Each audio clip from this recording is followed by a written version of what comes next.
Welcome to the Thoth Tarot Pod Class Part 2. It's a podcast, but you're going to learn a lot, so it's more of a class. In Part 1, we introduced the Thoth Tarot, and we talked a little bit about possible histories and kind of potentially debunked impossible histories, talked about its value and a couple of other things, and brought about some of Crowley's introductory ideas of his Book of Thoth. We're going to continue through the Book of Thoth, and in this episode, you are going to learn some Qabalah. Specifically, you're going to learn the Tree of Life through Crowley's Naples arrangement. This is probably one of the most existential teachings that you will get with the Thoth deck. This is where tarot becomes not just this personal tool for insight or desperate measure for figuring out what your ex thinks of you, and really grows it into a tool of true spiritual inquiry and existential understanding. In this episode, we're going to explore how something comes out of nothing. All right, so let's jump right in. So, Tarot and the Holy Qabalah. Crowley, as we discussed in the last episode, Crowley connects tarot to the Qabalah unapologetically, and I think that makes the tarot and Qabalah and all these mysteries so much more right in front of you. It just puts it all there. It brings tarot into this mystical scope, which is what I'm interested in. And if you're interested in it as well, that's totally awesome. Let's be friends. So the Naples arrangement. What is the Naples arrangement? Well, to understand that, we're going to have to understand the Tree of Life. The Tree of Life obviously originates in Jewish Qabalah. It is a map of emanation. So you have to understand that Jewish Qabalah was influenced by Merkaba mysticism and Gnosticism. And in these earlier mystical traditions, people were asking the question of what is God? What is reality? And they were anthropomorphizing God in all different types of ways and developing these maps of the universe of God, aeons and Gnosticism. And all of these maps show essentially what reality really is. It also illustrates for us how we can access higher levels of reality. So the Tree of Life shows us 10 sephirot, which is an translatable word, but has been translated to sphere or enumeration or shining sapphire. And these 10 sephirot are emanations of the divine, and it's kind of like the map of how God became or created or is this experience right now. It is a ladder that shows the relationship between us and the ultimate truth of being, nothing but the truth, so help me God. And the way to understand it is kind of like one sephirot will emanate into another sephirot. So the way I first learned this was the metaphor of the sphere at the top, which is Keter, overflows with divine energy. It's a container, and then it overflows, and then that flows into the second sphere, which is Chokmah, the third sphere, which is Bina, the fourth sphere, which is Hesed, and it keeps overflowing all the way down to Malkuth at the bottom, which is where we are right here in the physical world. Now, these ideas are not strange to other philosophical schools like Neoplatonism and even earlier maybe Pythagoreanism, where people were kind of drawing maps between here and spirit. So in Plotinus's system, we have these four hypostases, which were later developed by other Neoplatonists, Iamblichus and others. So it's not this crazy out of this world thing. It's simply a map between matter and the divine. And that, when you understand the Tree of Life and its connection to tarot also becomes a map from here in the divine. So let's start exploring this map and start a treasure hunt, yeah? The Naples arrangement that Crowley shares with us is his own unique remix of the Tree of Life. And it's probably the best thing you can, if you really want to understand numbers, this Naples arrangement has got you covered. It is so deep and very sophisticated, and it will bring your tarot practice to a whole different level. So let's get into this. So if you recall from my first episode, I talked about nothingness, right? I introduced you to Crowley's idea of 0 = 2, the idea that if everything was canceled out in the universe, if every opposite met its opposite, then the universe would return back to this divine zero or nothingness. And we talked about how multiple mystical traditions have this idea of nothingness, have this idea of emptiness or absolute, whatever you want to call it. This Naples arrangement is going to start with that as well. So I guess it's best to understand, well, what exactly is the Naples arrangement? The Naples arrangement is the order of business of how something comes out of nothing. It's how all creation happened, or at least it's a way to conceptualize how something came out of nothing, how reality became what it is. So obviously we have to start at nothing. And in Kabbalah, that nothingness is called Ein Sof, which translates to without limit. So on the Tree of Life, and I'll try to pull up, if you're watching this as a video, I'll try to pull up a slide, but if not, you can download my Thoth Tarot Instant Reading Guide and actually see the Tree of Life on one of the slides here. And you'll definitely see the Tree of Life in other free guides you can download from me. Just go to tarotmysticismacademy.com/e-books, and you can get all of this delicious stuff that took me forever to put together. But anyway, so have a Tree of Life in front of you so you understand where I'm coming from. But we start from nothing, and on top of the Tree of Life, there are these three veils, and I'm not going to go into depth here, but it's essentially like the emptiness, the nothingness of the universe. It's much deeper than that. If you go into Isaac Luria, it's much, much deeper than that. We only have so much time here. So nothingness becomes something through emanation, and that nothingness, that zero, becomes one. Well, that one, Crowley calls is the point. Okay, so he says that from this nothingness, there comes a point, which is the only true position. It's imagine if consciousness was infinitely everywhere and nowhere at the same time. How does consciousness play? How does consciousness know that it even exists? Well, to even know that it exists, it has to have a position to be something, right? This very moment where reality just begins to recognize itself is its own self-positioning, is its own self-concept, is its own self-evidence. This is a very deep thing, and this one moment of creation is what all the mystics and sages are after. If you read the mystical literature, when it comes down to it, it's this paradoxical nature of how are we self-aware as humans, and then you extend that to the scale of the universe. How is the universe self-aware? And you might say, oh, the universe is not self-aware, but the truth is it is, because you'll never find anything that's not in awareness. That's a whole nother video, but anyway, let's go back to our Naples arrangement. So nothingness becomes a point, becomes a position, so that things can start to happen. But then Crowley says, but position does not mean anything at all unless there is something else, some other position with which it can be compared. So what happens is, for a position to really exist, there needs to be another position for that original position to exist. If position, by definition, can only exist in relationship. So the moment that the unitive nothingness becomes a point, a position, the very concept of its own point requires or engenders another point, because what is that through which the point is conceived? Who is the one conceptualizing the point, if not another point? Now, if you follow this carefully, what you're going to kind of realize is that this is kind of like self-perpetuating. Every step in the Naples arrangement process and the creation of the universe, and also the symbolism of the tarot, perpetuates the next step. It's kind of like this infinite cycle. And anytime that we get to close to infinitude or paradox, that's a mystical place. It's very important. So infinity and paradox. Quick side note before I move on to the rest of this. You might ask, what does this have to do with tarot? Well, it literally has to do with everything. What I'm about to describe to you is some of the most subtle forces at play in the pip cards of the tarot. And when you do a tarot reading, yes, the Three of Cups can mean friends. Yes, Seven of Swords can mean thievery. Yes, Ten of Discs can mean wealth.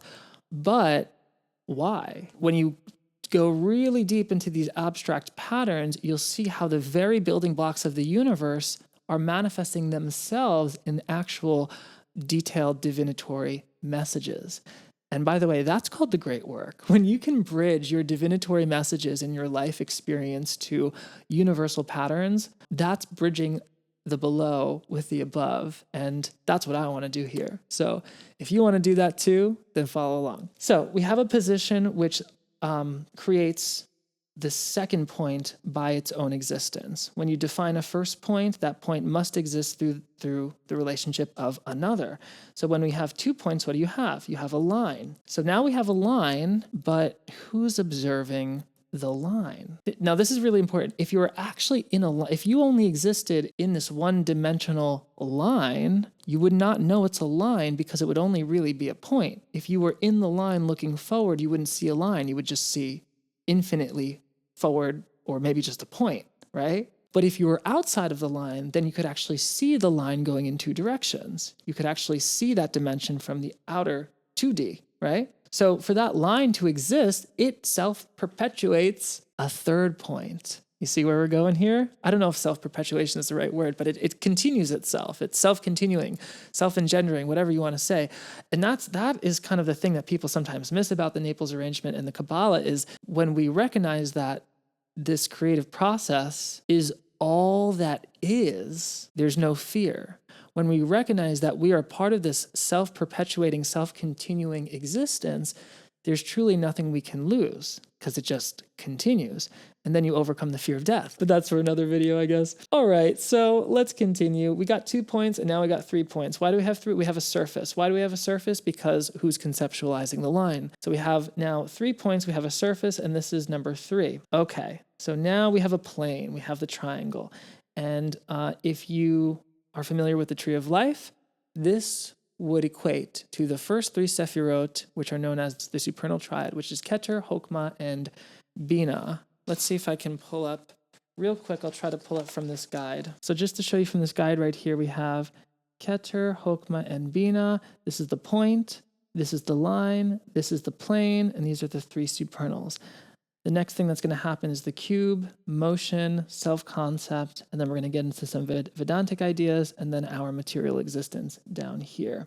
Again, this is the Naples arrangement that is overlaid onto the Tree of Life that I'm talking about. By the way, you can download a free version of this guide at tarotmysticismacademy.com/ebooks. Yeah, so great guide to cover this podcast with me so you can actually get a visual in front of you. I can't express how much that is important. Okay, so Naples arrangement, we have 3 points now and we have a surface. So now we have 2 dimensions, but we're ambitious. Let's push it to 3 dimensions. But before we can push it to 3 dimensions, we have to talk about something called the abyss. Oh, here's a map of the Naples arrangement. Honestly, I should have showed you this in the beginning. Well, here it is now. So here's our Tree of Life, and here's the Naples arrangement, and here's the abyss. So we have our point, we have our line, we have our plane, but then we have the abyss. What is the abyss? The abyss is like this no man's land that exists between the supernals and the rest of the Tree of Life. You can understand it mythologically through Saturn or the Greek Kronos. Kronos was devouring his children until Gaia and Zeus tricked Kronos with a stone. Kronos ate a stone instead of Zeus and then regurgitated all of his children. What the hell does this have to do with the creation of all existence? Well, the rest of existence, after the surface, after Binah, after this 3rd sphere in the Tree of Life, in our hopscotch of existential creation, after this, we begin to enter materialization. We begin to enter reality in the way that we're experiencing it now. But it's quite a jump from the 3rd sphere to the 4th sphere. This 3rd sphere is related to Saturn, which is the planet of Kronos, who continued to eat all of the other creations. But when Kronos regurgitated all of his offspring, they came out as the next 7 Sephirot, or the rest of the 7 classical planets, if you want to conceptualize it that way. So the abyss is the place in between the actual and the ideal. The actual is what we're experiencing now in actuality, in physicality, in the world, but the ideal is quite a distance off. The abyss is oftentimes symbolized by a great desert or a great sea. And that is because there's no life in the desert, and it's really where we start to our egos and selves break apart. But crossing the abyss, when we leave the ideal for the actual, we enter number 4, which is solid. So the point, the line, the plane. The 4th point, unless it should happen to lie in the plane, gives the solid. So think about it. You have 3 points on a plane, you got a 4th point, which is off the plane, you get a solid, a 3-dimensional figure. If one wants to know the position of any point, one must define it by the use of 3 coordinate axes. It is so many feet from the north wall, and so many feet from the east wall, and so many feet from the floor. So the same pattern is happening. How do we know we have a plane? For a plane to exist, there must be some relationship to that plane. If everything existed in one plane, it would just look like a line because we would all be flat. But if something existed outside of that plane, it could say, yes, that is a plane. But it would require that 4th point to exist in 3 dimensions. See how this is self-perpetuating? So now we have the solid. What's going to happen next? Well, somebody's going to ask, when is this happening? Or the universe or God is going to ask, when is this happening? And to happen in a when, to happen even in a time, we need motion. So to expand outside of the 3D, You might consider the 4D time, but whether or not you consider that 4D or not, the next step is motion.